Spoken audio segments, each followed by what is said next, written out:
there was a compete, there was a toughness, which I'm very critical about our team.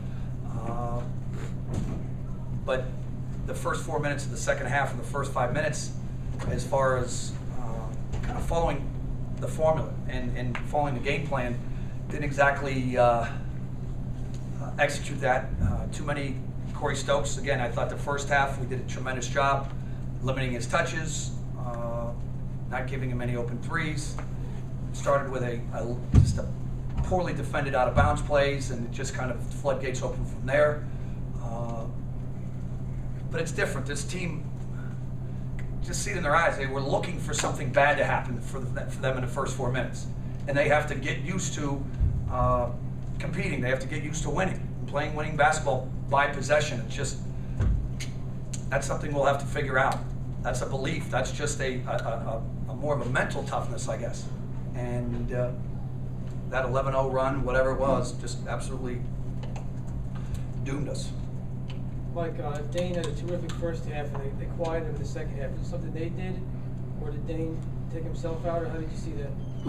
Foul trouble? A little bit of foul trouble, but it was a little bit of maybe Dane not letting the game come to him offensively as much as he did in the second half. He threw a couple of hook passes. He played maybe a little bit too, and they probably a little bit more of a defense understanding where he is. Yeah, we were letting our attack had such better purpose in the first half. And again, Villanova did a tremendous job. They played harder in the second half. They stopped chasing us, to be honest with you. And just he's got to learn to put, how many times I have to say, being consistent. And that's our whole team. We just have to be consistent with everything. Like what did you see from, I guess, what happened with Gill at the end, and what was the referee's explanation to you? It was close to a punch. He was directly behind him, so I say it's very hard to punch somebody directly behind you. But it was a kind of a swing or a swipe. I like to call it a swipe. Let's not call it a swing. He swiped at somebody and he hit him. And so they called I don't know, there's so many different technicals now, or flagrant 2, or I'm not sure what it was, but he swiped at somebody and he hit him, and we'll have to look upon it, and the Big East will look at it and go from there. Coach, what do you attribute the kind of large rebounding gap to? Foul trouble. Not tough, like boxing. Again, if you're going to play a formula which you're going to get stuck with some 2 and 3 or point guards or points and twos on their power forwards, you're gonna have to do a good job of boxing out. We do them every single day, and we just didn't drive today. Even my big men, we were very casual with our box outs. And again, they're a very good offensive rebounding team. They have tremendous energy. They send 3 guys as hard as anybody in America to the glass. It's a question for JB. I know a big part of the game plan was keeping their guards out of the lane from penetrating. You guys did that in the first half. The second half, Stokes opens up with those threes. I mean, is there anything you can do about that? Or was it just Stokes catching fire? I mean, from your perspective, what was it? I wouldn't say he caught fire. He got hot, but it wasn't things that they did. It was things that guys in our team,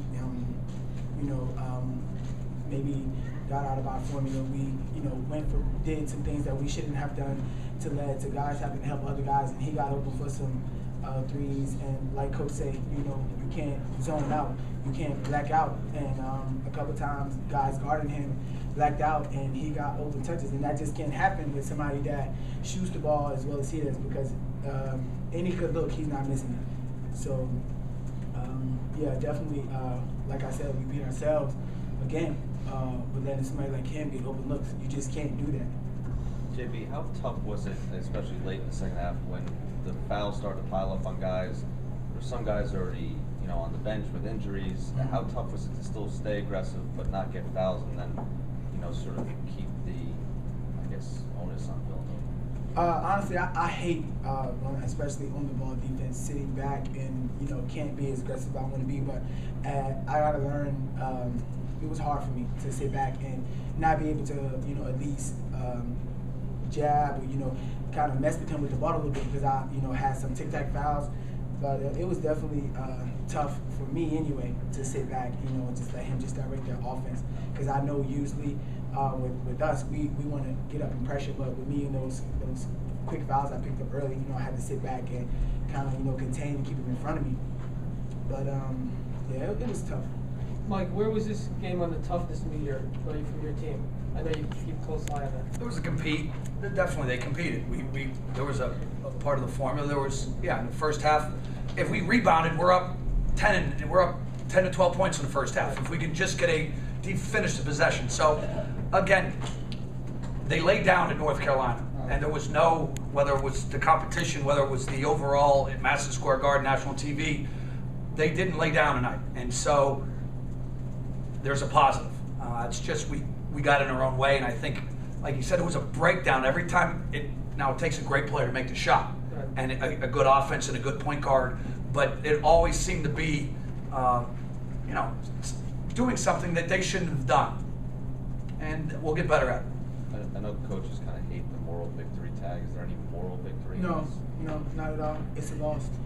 I don't like care. that, JB. I don't care what if we lost by 1 point or we lost by 30.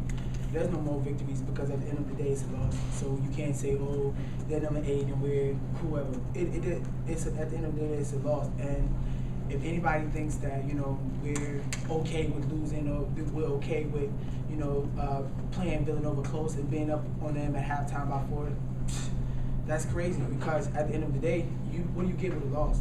You know. So, no, there's no more victories at all. I'm gonna have James speak for me from now on. He says they'll do very well. Like, one more, I have to ask your thought process in putting Frank the Tank in and how you thought he did that. Frank the Tank, I thought did a tremendous job. The Tank set a great screen and fouled Yaru. So he played a lot like the rest of our big men did. Set good screens and fouled Yaru in the first half. So he followed suit, and yeah, it was.